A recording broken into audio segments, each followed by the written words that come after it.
آداب۔ پان لکھنؤ یا پھر اودھ کی تہذیب کا ایک اہم حصہ ہے۔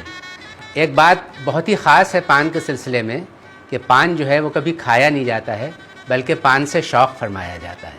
کوئی بھی مہمان آئے یا کوئی بھی محفل ہو، آپ اس کے سامنے لوازمات چن دیے، سب کچھ آپ اس کے سامنے پیش کر دی، لیکن اگر آپ نے پان اس کو جو ہے پیش نہیں کیا تو وہ بد تہذیبی میں آتا تھا۔ ایک بہت اہم چیز جو ہے پان کے سلسلے میں وہ یہ ہے کہ شوہر جو ہے وہ ایز اے پاکٹ منی اپنی بیگم کو، اپنی بیوی کو خرچ پاندان دیتا ہے۔ پان کے سلسلے میں جو اس کے برتن ہوتے ہیں تو پاندان تو ہوتا ہی ہے، جو کہ محفلوں کے لیے الگ قسم کا پاندان ہوتا ہے، بڑا ہوتا ہے۔ گھروں میں چھوٹے پاندان ہوتے ہیں، پٹاری ہوتی ہیں، پندنیاں ہوتی ہیں۔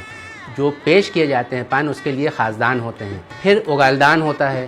اگالدان جو ہے جس وقت پان نوش کرتے ہیں اور اگال آپ کو تھوکنا ہوتا ہے تو اس کے لیے بھی ایک طریقہ ہوتا ہے کہ آپ نے اگالدان کو اٹھایا اور اس طرح سے آپ اگال جو ہے وہ تھوک رہے ہیں، جس سے کہ وہ تھوکتے ہوئے وہ سامنے والے کو دکھے نہ۔ ٹریول کرنے کے لیے آپ سفر میں ہیں یا بازار گئے ہیں یا کہیں گئے ہیں تو اس کے لیے الگ قسم کی ڈبیاں ہوتی ہیں۔ تو اس طرح کی طرح کی چیزیں ہوتی ہیں جس سے پان جو ہے اس میں رکھا جاتا ہے یا اس کا استعمال کیا جاتا ہے۔